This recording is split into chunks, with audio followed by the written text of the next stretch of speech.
இயேசு உங்களை நேசிக்கிறார். பிரியமானவர்களை, இந்த நாளில் ஆண்டவர் நம்மளோடு பேசும்படியாய் வேதத்திலிருந்து 2 வசனங்களை கூட வாசித்து நாம் கற்றுக்கொள்ளக்கூடிய, ஆண்டவர் நம்மளோடு இடைபடக்கூடிய காரியங்களை பார்ப்போம். அது 2 நாளாகமம் புஸ்தகம் 10வது அதிகாரம் 4வது வசனம் 5வது வசனம் எப்படியாக சொல்லப்படுகிறது. உம்முடைய தகப்பன் பாரமான நுகத்தை எங்கள் மேல் வைத்தார், இப்போதும் நீர் உம்முடைய தகப்பன் சுமத்தின கடினமான வேலையையும் அவர் எங்கள் மேல் வைத்த பாரமான நுகத்தையும் லகுவாக்கும், அப்பொழுது உம்மை சேவிப்போம் என்றார்கள். அதற்கு அவன், நீங்கள் 3 நாளைக்கு பிற்பாடு திரும்ப என்னிடத்தில் வாருங்கள் என்றான். அப்படியே ஜனங்கள் போயிருந்தார்கள். பிரியமானவர்களே, இந்த ரெகொபெயாம் ராஜாவாகிற பொழுது அவனை எல்லாரும் கூட்டிட்டு வந்து ரெகொபெயாம சாலமோனுடைய மகனை ராஜாவாக்குறார்கள். ஆனதுக்கு உடனே பாருங்க, ஒரு பெரிய எந்தவித ஒரு குழப்பம் இல்லாத ஒரு அரசு நடத்தின சாலமோன் ராஜா. செல்வத்திலும் சரி, ஞானத்திலும் சரி, எல்லா விதத்திலையும் அவருக்கு ஏற்ற ஆட்கள் முன்பதாகவும் இல்லை, பின்பதாகவும் இல்லை, வேதம் சொல்லுகிறது.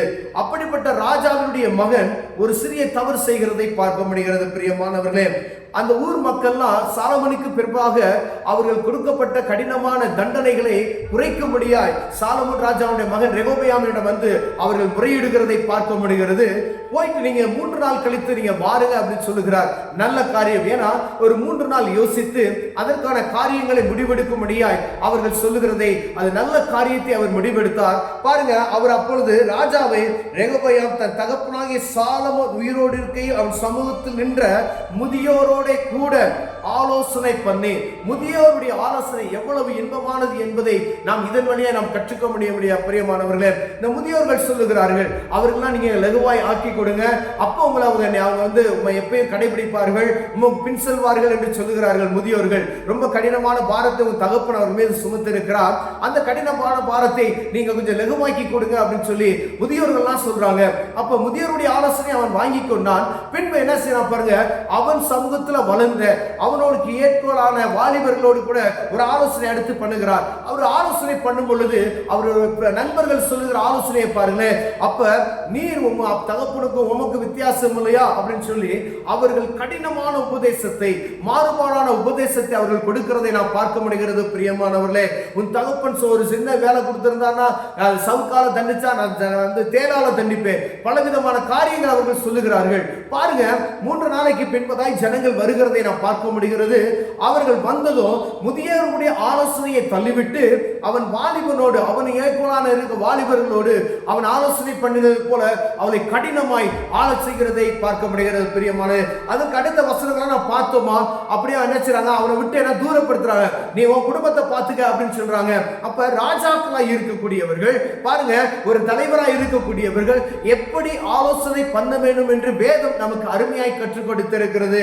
இந்த ஆலோசனைகளை நாம் ஏற்று முதியோருடைய ஆலோசனைப்படி நடப்போமே ஆனால் ஆண்டவர் நமக்கு உதவி செய்வார். பிரியமானவர்களே, ஒருவேளை வாலிபருடைய ஆலோசனை அது எப்படி இருக்கிறது என்று நாம் பார்க்க வேண்டும். அதாவது துன்மார்க்கமான நண்பர்களோடு சேர்ந்து துன்மார்க்கமான ஆட்களோடு இணைந்திருக்கிற வாலிபர்களை நாம் பார்த்திருக்கிறோம். நல்ல ஆவிக்குரிய வாலிபர்களும் இருக்கிறார்கள், அவருடைய ஆலோசனை வித்தியாசமாக இருக்கிறோம். ஆனால் இங்கு இந்த ரெகொபெயாமுடைய ஆலோசனை, அவர் நண்பருக்கு கொடுக்கக்கூடிய ஆலோசனை வித்தியாசமாக இருக்கிறதை நாம் பார்க்க முடிகிறது. பிரியமானவர்களே, அப்படின்னா நம்ம எப்படி இருக்கிறோம், நம்முடைய ஃப்ரெண்ட்ஸ் சர்க்கிள் எப்படி இருக்கிறது என்பதை வாலிபர்களாகிய நீங்களும் நானும் பார்க்கும்படியா ஆண்டவர்களோடு பேசுகிறார். ஒருவேளை உங்கள் தகப்பன் ஒரு பெரிய ஸ்தாபனத்தை உங்கள் கையிலிருந்து கொடுத்திருக்கலாம், ஒரு ஆலயத்தை கொடுத்திருக்கலாம், ஒரு பிசினஸ் கொடுத்திருக்கலாம், ஏதோ ஒரு காரியத்துல நீங்க போய் நிற்க வேண்டிய ஒரு சூழ்நிலை வருகிறது. பிரியமானவர்களே, அப்படிப்பட்டதான நேரத்தில் நாம் எடுக்கக்கூடிய பிரயாசங்கள், ஆலோசனைகள் எப்படி இருக்க வேண்டும் என்றால், முதியோருடைய ஆலோசனையை பெற்றுக்கொள்ள வேண்டும், இல்ல ஆவிக்குரிய நண்பருடைய ஆலோசனை நாம் பெற்றுக்கொள்ள முடியாது.